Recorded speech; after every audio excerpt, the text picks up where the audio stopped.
जय सिया राम सभी को। जय सिया राम भैया। आशा पाठशाला में स्वागत है आपका। कैसे हैं आप सब लोग? अच्छा, तो क्या पूछना चाहते हैं आज? भैया मेरा एक सवाल है। जैसे कि हमने सुना है कि जो भक्ति हम करते हैं उससे ग्रहों के प्रभाव को कम किया जा सकता है। ये कैसे किया जाता है भैया, आज इसके बारे में कुछ बताइए। और कोई? भैया बहन का प्रश्न बड़ा अच्छा है। इसमें ये और जोड़ना चाहूँगा कि आशा में रह करके हम जो भक्ति करते हैं उससे ये कैसे कम होता है। ठीक है, और कोई पूछना चाहता है? तो आज हम ये कोशिश करेंगे कि इसके पीछे की साइंस क्या है। ग्रहों का, ग्रह मतलब प्लैनेटरी मूवमेंट्स। प्लैनेटरी मूवमेंट्स हमारे ऊपर, हमारी बॉडी के ऊपर क्या इफ़ेक्ट डालते हैं और क्या उससे भक्ति से, मतलब स्पिरिचुअल एनर्जी से उसको क्या कम किया जा सकता है। आप सभी का सवाल ये है, ठीक है। तो इसको शुरू करने से पहले, हालांकि ये बहुत इंटरेस्टिंग है, अगर कोई इसको ढंग से समझना चाहे तो वो ये डिसाइड कर सकता है कि मुझे अपने प्लैनेट्स की मूवमेंट्स को सरपास करने के लिए मुझे कितना तप चाहिए, कितनी एनर्जी चाहिए। भक्ति अगर आप समझ जाओ इसे, तो ये कैलकुलेशन मैप है, तो हम समझने की कोशिश करते हैं, ठीक है। तो जैसे कि आप सभी जानते हो कि प्लैनेटरी मूवमेंट्स क्या होता है। जो भी व्यक्ति माँ के गर्भ से पैदा होता है, शास्त्रों में लिखा है जो योनि से पैदा होगा उसके ऊपर नवग्रहों की चाल का जो है प्रभाव पड़ेगा, हमेशा पड़ेगा। नवग्रहों की चाल का हमेशा प्रभाव पड़ता ही रहेगा, ठीक है। अब ये जो नवग्रह होते हैं, नवग्रह वो जो हमारे चारों तरफ घूमते हैं, इनको क्या होता है, अगर आप इनको सूक्ष्म दृष्टि से देखो तो आपके एक इंसान के मस्तिष्क के ऊपर यहाँ 9 बहुत ही सूक्ष्म तरंगें होती हैं और आप उनको डायरेक्टली देख सकते हो, उसके ऊपर का प्रभाव देख सकते हो। अब जैसे कोई आशय में आता है, तो हमें तो कोई ज्योतिष शास्त्र नहीं आता, कोई आता है, अगर हम कोई भी व्यक्ति जब आशय में आता है तो हम डायरेक्टली दृष्टि के माध्यम से ये देख लेते हैं कि उसके ऊपर कौन से ग्रह की मार है और कौन से ग्रह उसके बहुत ज़्यादा पॉजिटिव हैं, देखते हैं ना। तो हम क्या करते हैं, हम सिर्फ और सिर्फ उन ग्रहों को, उन तरंगों को पढ़ते हैं।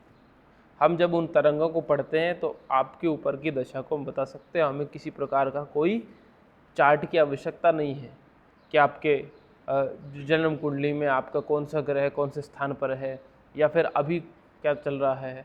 ऑन द स्पॉट हम यहाँ पर आशय में कोई भी व्यक्ति जिसके पास दृष्टि है वो ये चेक करके बता सकता है कि आपके ऊपर कौन से ग्रह की अभी फिलहाल जो है दशा चल रही है। ये कैसे पता चलता है? ये उन नवग्रहों की सूक्ष्म तरंगों के। अब इन सूक्ष्म तरंगों को देखने के लिए आपको दृष्टि चाहिए। दृष्टि क्या है? मतलब कोई ऐसा इंस्ट्रूमेंट है जो इन ग्रहों को देख पा रहा है। ये जो नवग्रह हैं ये हमें प्रेशराइज करते हैं वो करने के लिए जिसके लिए हम बने हैं,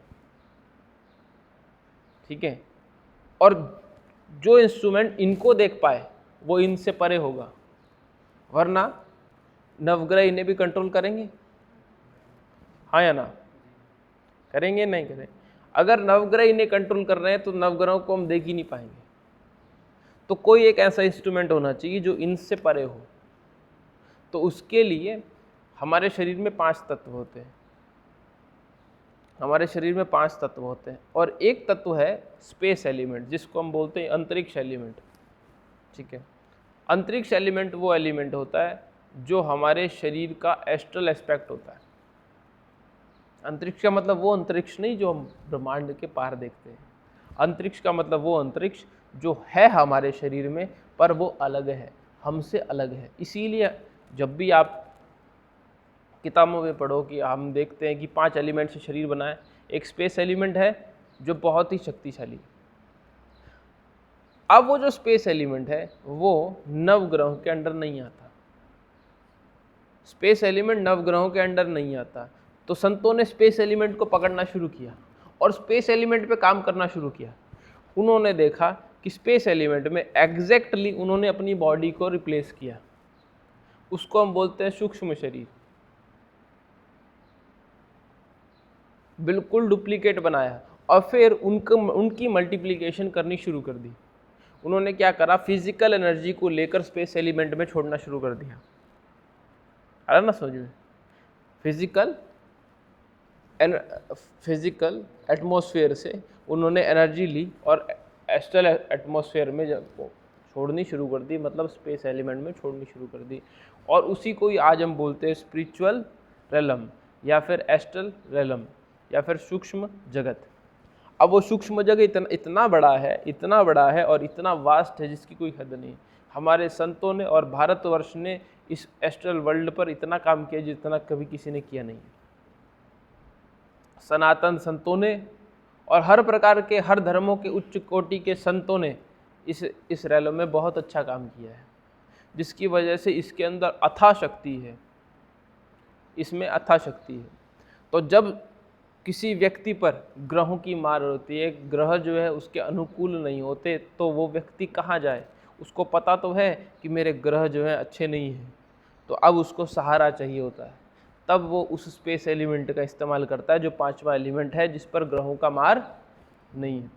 अब पांचवा एलिमेंट के अलग अलग तरीके होते हैं हर धर्म में। हर व्यक्ति अपने लिए कुछ न कुछ करता है।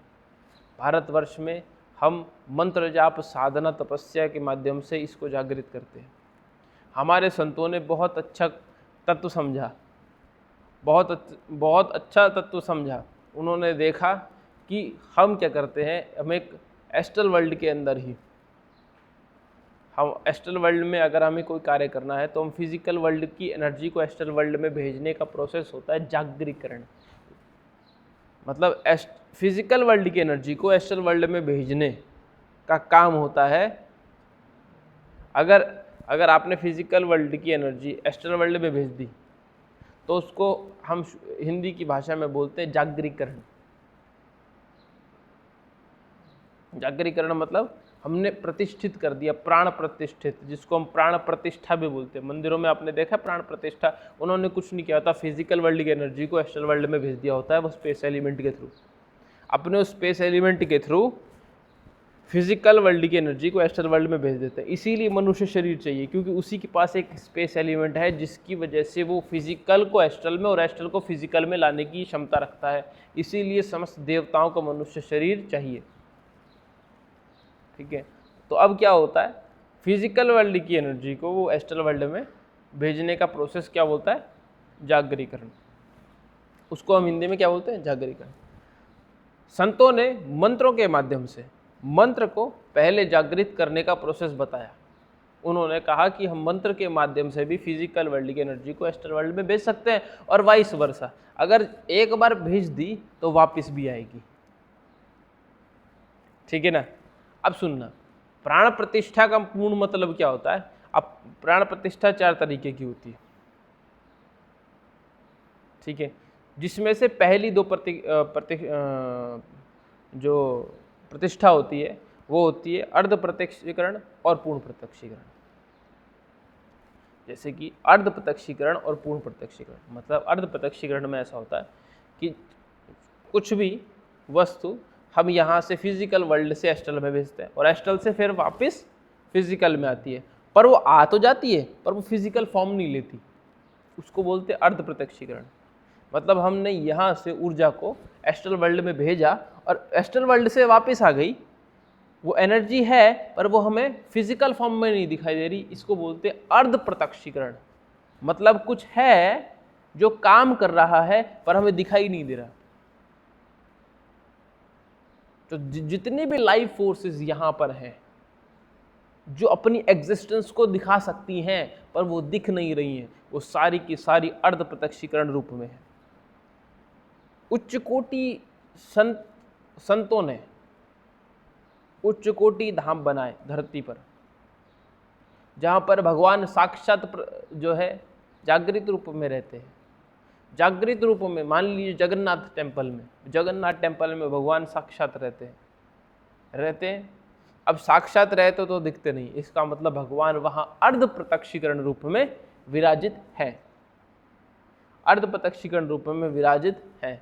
उसमें क्या होता है, हम वहां पर अगर वहां पर जाकर हम प्रार्थना लगाएं तो वो डायरेक्टली वहां से एस्ट्रल वर्ल्ड जाती है और एस्ट्रल वर्ल्ड में उस चीज़ को सुन लिया जाता है और एस्ट्रल वर्ल्ड से एनर्जी वापस आती है जो कि हम फील कर सकते हैं पर हम उसको देख नहीं सकते। उसको बोलते हैं अर्ध प्रत्यक्षीकरण। धरती पर जितने भी देवता अपनी शक्ति को जागृत करते हैं वो अर्ध प्रत्यक्षीकरण रूप में काम करते हैं, ठीक है। उसके बाद आती है पूर्ण प्रत्यक्षीकरण। पूर्ण प्रत्यक्षीकरण भी इंसान के द्वारा ही होता है, पूर्ण प्रत्यक्षीकरण इंसान के द्वारा ही होगा। कैसे? पूर्ण प्रत्यक्षीकरण में क्या होता है, आपने फिजिकल फॉर्म में एनर्जी भेजी, एस्ट्रल फॉर्म में कन्वर्ट हो गई, चली गई, वहां से एस्ट्रल फॉर्म से आई और यहां फिजिकल फॉर्म में हो गई। इसका मतलब क्या हुआ, आपको एज इट इज आपको फिजिकल वर्ल्ड में दिखाई देगा। मतलब आपने भगवान को बुलाया और भगवान साक्षात रूप में चलकर आ गए, सामने दिख गए आपको साक्षात, ठीक है। ये बहुत कम संतों ने किया है ऐसा। जैसे अभी हमारे सबके प्यारे महर्षि तुलसीदास जी महाराज, गोस्वामी तुलसीदास जी महाराज, उन्होंने भी एक समय वृंदावन में जाकर बांके बिहारी के चरणों में प्रणाम कर रहे थे तो सभी संतों ने पकड़ लिया और उन्होंने कहा कि तुम यहाँ क्यों आए हो, तुम तो सीताराम भगवान की पूजा करते हो, तुम यहाँ से चले जाओ, है ना। तो तुलसीदास जी बोले ये मेरे सीताराम ही हैं। उन्होंने कहा कितने बड़े संत हो तो प्रूफ करके दिखाओ। उन्होंने जब अपनी शक्ति का इस्तेमाल किया तो वो मूर्ति जो है वो सीताराम में दिखाई देने लगी और वो एक को नहीं, वो जितने भी पंडाल में लोग थे उस मंदिर में उन सबको दिखाई दी और उन सब ने प्रणाम किया। इसीलिए वो महर्षि हो गए, वो महात्मा हो गए। उन्होंने पूर्ण प्रत्यक्षीकरण दिखा दिया कि देखो भगवान ऐसे हैं। तो उन्होंने कैसे करा, अब इस साइंस को समझेंगे, अब इस साइंस को समझेंगे ना। उन्होंने क्या करा, अपने स्पेस एलिमेंट को इतना बड़ा कर लिया, वहां से फिजिकल फॉर्म से ऊर्जा भेजी एस्ट्रल वर्ल्ड में और एस्ट्रल वर्ल्ड से अपने स्पेस एलिमेंट के थ्रू उन्होंने फिजिकल एनर्जी मांगी। तो वहां से एस्ट्रल एनर्जी आई और इनके जो स्पेस एलिमेंट ने, इनकी सिद्धियों ने वो तत्व जो है पलट कर फिजिकल फॉर्म में कन्वर्ट कर दिया और लोगों ने उसी समय देख लिया। उसको बोलते हैं पूर्ण प्रत्यक्षीकरण, उसको बोलते हैं पूर्ण प्रत्यक्षीकरण। पूर्ण प्रत्यक्षीकरण की अवस्था बहुत कम आती है। भगवान हमेशा अर्ध प्रत्यक्षीकरण रूप में काम करते हैं। मतलब आप वहां बोलो और यहाँ पर आपको काम होता दिखाई देता है। आप कुछ प्रार्थना लगाइए अपने भगवान को और तुरंत वो काम होने लगता है। तो भगवान जागृत रूप में है, मतलब जागृत है, इसको बोलते हैं ना जागृत है। भगवान जो है वो जागृत है। जागृत का मतलब वो आप यहाँ प्रार्थना लगाओ, कोई व्यक्ति है वहाँ पर, कोई बॉडी है वहाँ पर जो अपना स्पेस और एलिमेंट खोल कर बैठी है। आप वहाँ पर प्रार्थना लगाते हो, वो आपके लिए स्पेस एलिमेंट खोल कर रखा है उसने। आप वहाँ प्रार्थना लगाते हो, वो वहाँ से सुनाई जाती है और फिर वापस आती है और वो काम होता है, वो एनर्जी आपको मिलती है। तो मतलब वहाँ पर है कोई जिसने अपना स्पेस एलिमेंट खोला हुआ है आप लोगों के लिए। तो वो ऐसे काम करती है। उसको कहते हैं कि भगवान जागृत रूप में हमारी सुनते हैं, पर वो दिखाई नहीं देते क्योंकि वो अर्ध प्रत्यक्षीकरण रूप में ऊर्जा आती है। पूर्ण प्रत्यक्षीकरण वही करा सकता है जिसका स्पेस एलिमेंट इतना ज़्यादा जागृत हो कि वो फिजिकल एनर्जी कन्वर्ट कर दे। अरे समझ में, बाउंसर तो नहीं जा रहा। अब आगे बढ़ते हैं। उसके लिए आपको क्या चाहिए?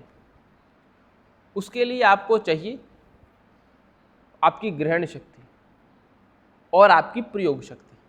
अब मैं आपको टूल्स बताता हूँ कि किस तरीके से आप जो है अपनी फिजिकल एनर्जी को एस्ट्रल एनर्जी में कन्वर्ट कर सकते हैं और एस्ट्रल को फिजिकल में एनर्जी कर सकते हैं।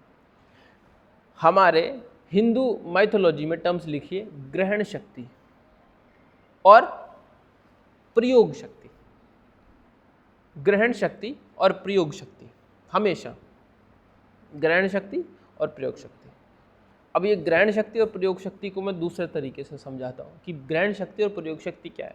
हमेशा मैंने ये सिखाया है कि ग्रहण शक्ति इज इक्वल टू शिव तत्व, ठीक है, पर मैं आज आपको बताता हूँ ये ग्रहण शक्ति है क्या।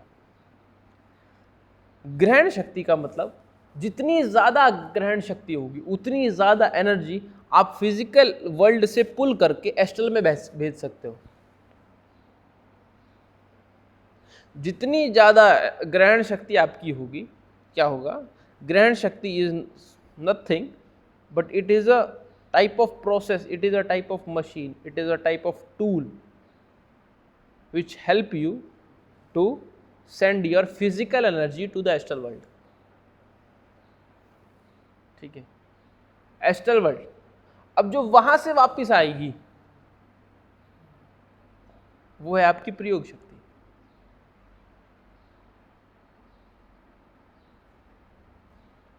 याद रखिएगा, स्पेस एलिमेंट के थ्रू जब आप जितनी आप ग्रहण शक्ति का मतलब होता है the more energy you can absorb and send to astral world, the capacity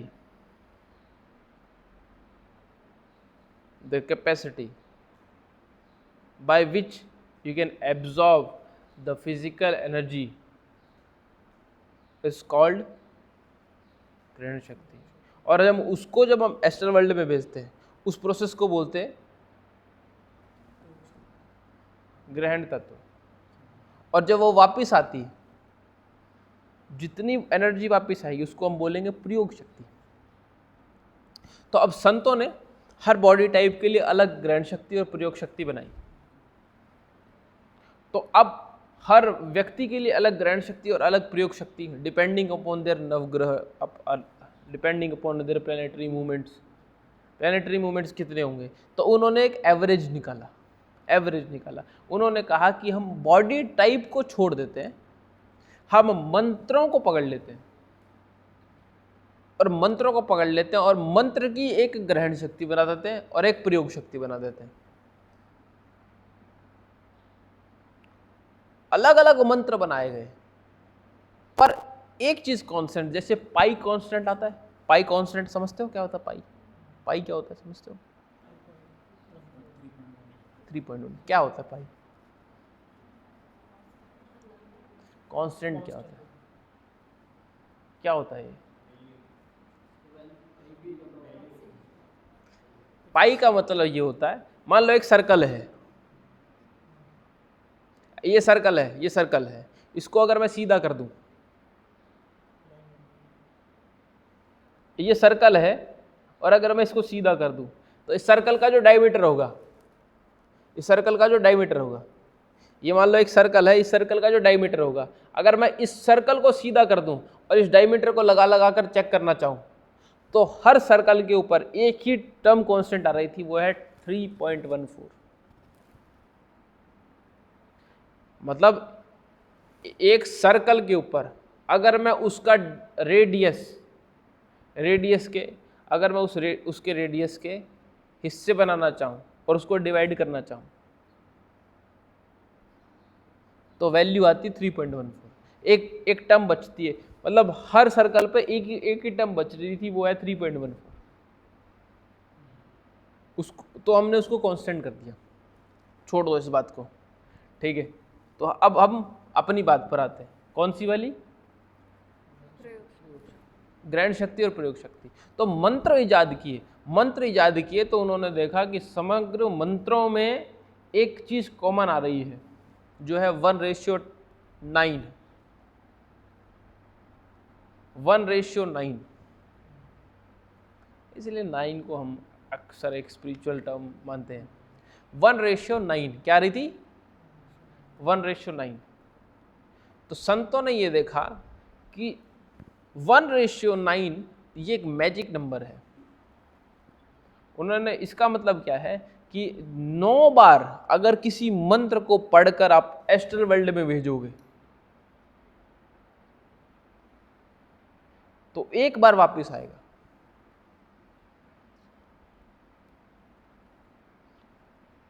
astral world में भेजने को बोलते हैं जागृत। क्या बोलते हैं? जागृत। क्या बोलते हैं? Astral world. मतलब यहां से एस्ट्रल वर्ल्ड में, मतलब मुझे स्पेस एलिमेंट के थ्रू एस्ट्रल वर्ल्ड में भेजना है मुझे अगर कोई मंत्र एस्ट्रल वर्ल्ड में भेजना है तो उसका जो प्रोसेस है, मतलब उसके लिए जो प्रोसेस रहेगा उसको बोलते हैं जागरीकरण। अरे समझ में? जागरीकरण प्रोसेस को छोड़ दिया जाए तो संतों ने ये देखा कि अगर हम 9 बार मंत्रों को एस्ट्रल वर्ल्ड में भेज पाते हैं तो एक बार वापस आता है, वो एक बार वापस आएगा। अब जब वो एक बार वापस आएगा तो संतों ने सबसे पहले डिफाइन किया कि किसी भी मंत्र को फिजिकल वर्ल्ड से एस्ट्रल वर्ल्ड में भेजने के लिए एक क्वांटिटी होती है, वो हर मंत्र की अलग अलग होती है। फिजिकल वर्ल्ड से एस्ट्रल वर्ल्ड में भेजने की एक क्वांटिटी होती है जिसको बोलते हैं जागृति, कि ये मंत्र जो है इतने पे जागृत होता है, इतनी बार जप करने पर जागृत होता है, ये इतनी बार जप करने पर जागृत होता है, ये इतनी बार जप करने पर जागृत होता है। और सबके लिए अलग अलग बताया है ना। जैसे पंचाक्षर मंत्र 21 लाख पे जागृत होता है, ठीक है। बाबा के अगर हनुमान जी महाराज के मंत्रों को आप बात करो, बीज मंत्र 11 लाख पे होते हैं, कोई 8 लाख पे होता है, कोई 7 लाख पे होता है। अलग अलग मंत्रों की जागृति कैपेसिटी बताई गई कि इतने मंत्रों के बाद, इतने मंत्र जाप करने के बाद आपका मंत्र एस्ट्रल वर्ल्ड में जाने के लायक हो जाएगा। आए समझ में? तो हर मंत्र के बारे में अलग अलग बताया गया। पर जैसे पंचाक्षर मंत्र 21 लाख पे जागृत होता है, नमाण मंत्र जल्दी हो जाता है, ठीक है, नमाण मंत्र जल्दी हो जाता है। अच्छा, जितने भी बीज मंत्र आते हैं, बीज से अलावा अलग कोई मंत्र रहेंगे तो वो ज़्यादा जल्दी जागृत होते हैं। सात्विक मंत्रों को समय लगता है, सांत्रिक मंत्रों को समय लगता है। अब कितना किसको लगता है उसके बारे में हम डिस्कस नहीं करेंगे, ठीक है।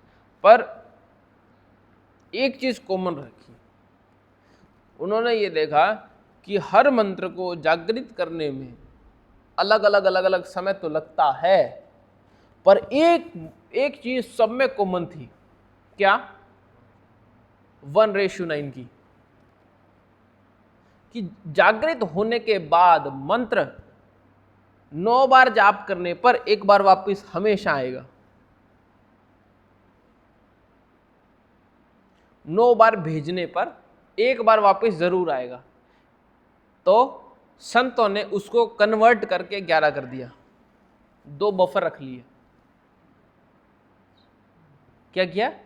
2 बफर रख लिए। उन्होंने कहा कि अगर मान लो 9 बार मैं जब करता हूं तो एक बार वापस आता है, तो अब हम जो है इसी को ही अपना नियम बना लेंगे 1:9 का। उन्होंने देखा कि सारे मंत्रों में 1:9 हमेशा कॉमन था। जागृत करने का टाइम और ऊर्जा अलग अलग थी, पर 1:9 का मैजिक नंबर हमेशा चलता रहा सब पर। कहने की बात यह है कि 9 बार जाप करूंगा तो एक बार वापस आएगा। इसका मतलब अगर मुझे किसी मंत्र की ऊर्जा एस्ट्रल वर्ल्ड की चाहिए तो मुझे उस मंत्र को जागृत करने के बाद 9 बार जपना पड़ेगा, तब मुझे एक बार मंत्र की ऊर्जा मिलेगी। ग्रहण शक्ति, प्रयोग शक्ति, ग्रहण शक्ति, प्रयोग शक्ति। अब समझते हैं साधनाओं के बारे में। लोग साधनाएं करते हैं, लोग जो हैं वो साधनाएं करते हैं। लोग क्या करते हैं?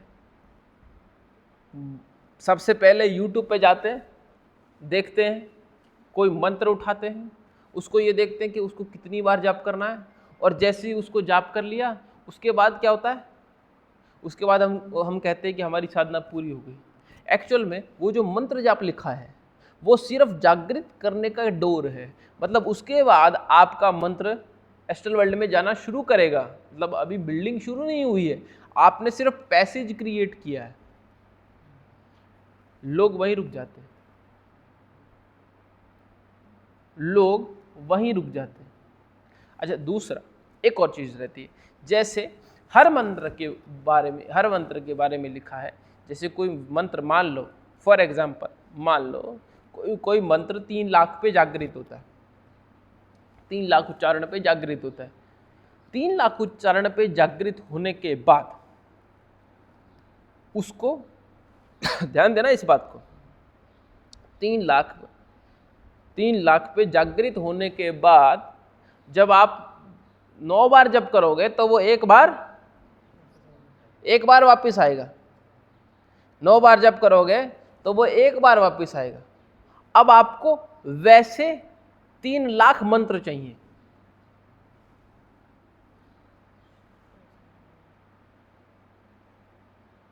वैसे आपको 3 लाख मंत्र चाहिए, तभी तो वो एस्ट्रल वर्ल्ड का जागृत कहलाएगा।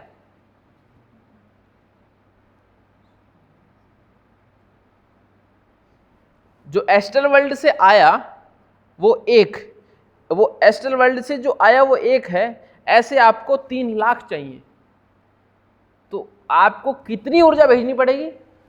लगभग 9 गुना, मतलब 10 गुना। तो तकरीबन 3 लाख पे जागृत होने वाला मंत्र 30 लाख पर अर्ध प्रत्यक्षीकरण रूप में आएगा।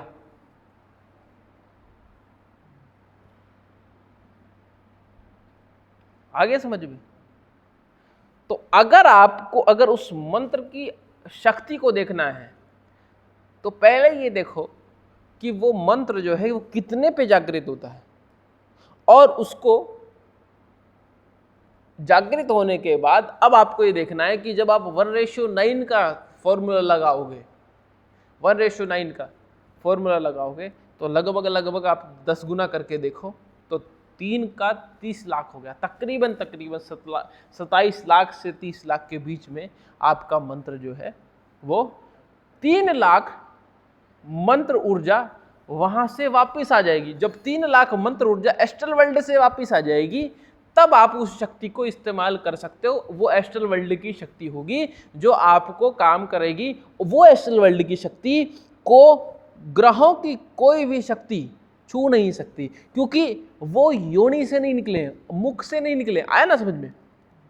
वो योनि से नहीं निकले। योनि से निकले हुए मंत्र, मतलब इस मनुष्य शरीर से निकले हुए मंत्रों पर नवग्रह काम करते हैं। पर जो मंत्र एस्ट्रल वर्ल्ड से आए हैं उनका ओरिजिन यहाँ का नहीं है, उनका ओरिजिन यहाँ का नहीं, उनका ओरिजिन योनि से नहीं है। तो जब वो वापस आएंगे तो वो इंडिपेंडेंट होंगे, उनको आप किसी भी डायरेक्शन में पुश कर सकते हो, जो नवग्रहों के किसी भी नियमों को मानने के लिए बाध्य नहीं है, किसी भी नियमों के मानने के लिए बाध्य नहीं। आया समझ में?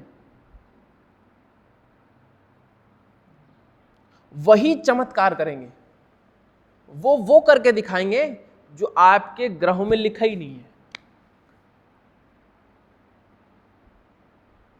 तो सबसे पहले आप समझो, अब जैसे मान लीजिए, अब जय सिया राम वाले पे आ जाते हैं। हमारे आशय में गुरु मंत्र दिया जाता है, जिसका जो मंत्र है जय सिया राम, जो मंत्र है जय सिया राम। हमारे गुरुदेव के अनुसार इस मंत्र का जागृत तत्व कितना है? 2 करोड़। 2 करोड़। कारण क्या है? जो मंत्र जितना डायमेंशन के पास रहेगा, जैसे मैं हमेशा आपको बताता हूं 1D 2D 3D 4D, हम 3D में है, 4D 5D 6D 7D 8D 9D। हमारे शास्त्रों में लिखा है 4 खूंट व 14 भवन लिखा हुआ है, मतलब 4 दिशाएं और 14 भवन बताए गए हैं। भवन मतलब डायमेंशंस, 14 डायमेंशंस हैं टोटल। और लास्ट भी डायमेंशन है वैकुंठ डायमेंशन, वैकुंठ धाम, हम जिसको वैकुंठ बोलते हैं, जिसको साकेत बोला जाता है, जिसमें कहते हैं कि भगवान, हाँ, भगवान जो है विष्णु विराजते हैं। उस हिसाब से 10वीं डायमेंशन में भगवान शिव विराजते हैं और 14th डायमेंशन में भगवान विष्णु विराजते हैं। तो वैकुंठ वैकुंठ वैकुंठ डायमेंशन हो गई 14th डायमेंशन। एक्चुअल में ये दूरी है, 1D 2D 3D 4D 5D 6D, ये दूरी है, ठीक है। हमारा जो मंत्र है वो लास्ट भी डायमेंशन पे जाता है, वो है 14th डायमेंशन, ठीक है, 14th डायमेंशन पे जाता है। तो वहां तक जाने के लिए, मतलब वहां तक पहुंचने के लिए स्पेस एलिमेंट में उस जगह तक पहुंचने के लिए आपको जागृतिकरण वैल्यू चाहिए 2 करोड़। 2 करोड़ आपको इस मंत्र का जप करना पड़ेगा। जब आप इस मंत्र को 2 करोड़ बार जप करोगे तो ये जागृत हो जाएगा। अब वही थ्योरम संतों की 1:9 अगर आपको इस मंत्र को अर्ध प्रत्यक्षीकरण रूप में दिखाना है बिल्कुल पूर्ण रूप से, तो आपको इसको 1:9 के फॉर्मूले में लाना पड़ेगा। जब आप 9 बार जप करोगे तो वहां से 1 बार मंत्र आएगा वापस, तो तकरीबन आपको 20 करोड़ के ऊपर जप करना पड़ेगा, 20 करोड़ के ऊपर जप करना पड़ेगा। हमारे गुरुदेव कहते हैं 22 करोड़ पे आपको इस ब्रह्मांड की हर ऊर्जा का तत्व मिल जाएगा, क्योंकि जब 22 करोड़ जप होगा तो तकरीबन 2 करोड़ से ऊपर प्रयोग शक्ति का मंत्र होगा। वो मंत्र जो 14 डायमेंशन को क्रॉस करके आ गया। अब ये 14 डायमेंशन जितनी भी है उसने पूरे यूनिवर्स को कवर कर लिया। यूनिवर्स में ऐसी कोई शक्ति नहीं है जो इन 14 डायमेंशन में नहीं आती। अब वो मंत्र इन 14 डायमेंशंस को पार करके निकला है, तो कोई भी शक्ति जो इन 14 डायमेंशंस में एग्जिस्ट करती है वो इसको चैलेंज नहीं कर सकती। इसीलिए कहते हैं कि राम नाम सत्य है। राम नाम सत्य है। राम नाम सत्य क्यों है? कि इसके बाहर कोई नहीं है, इसके अंदर अंदर ही है सब। इसको इसलिए टाइम लगता है,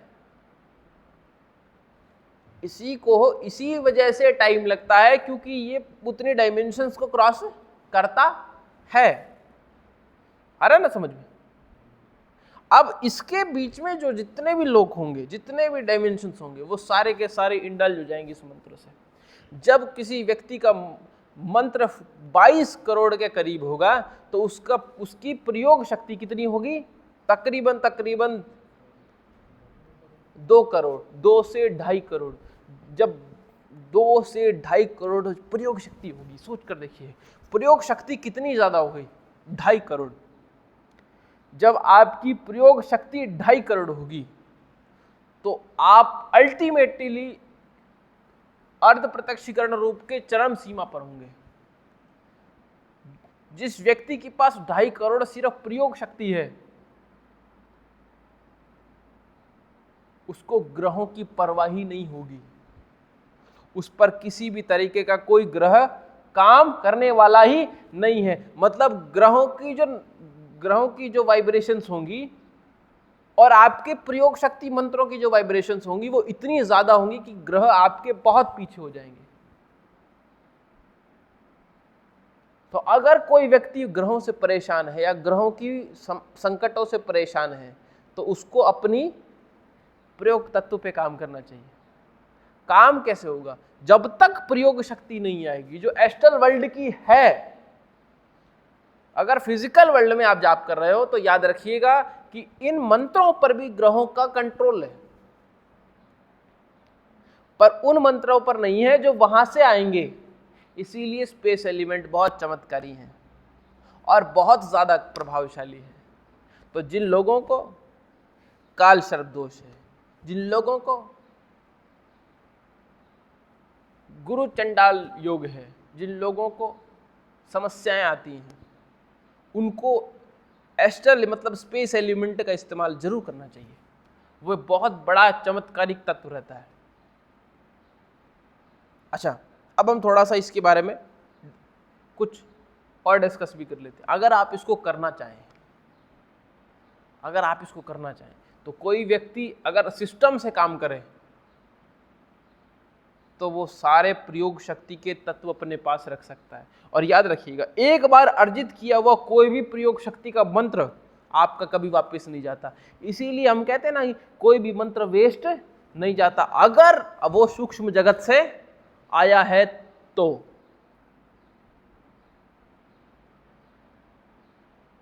यहां आप जितना जाप कर रहे हो उसके ऊपर किसका प्रभाव है?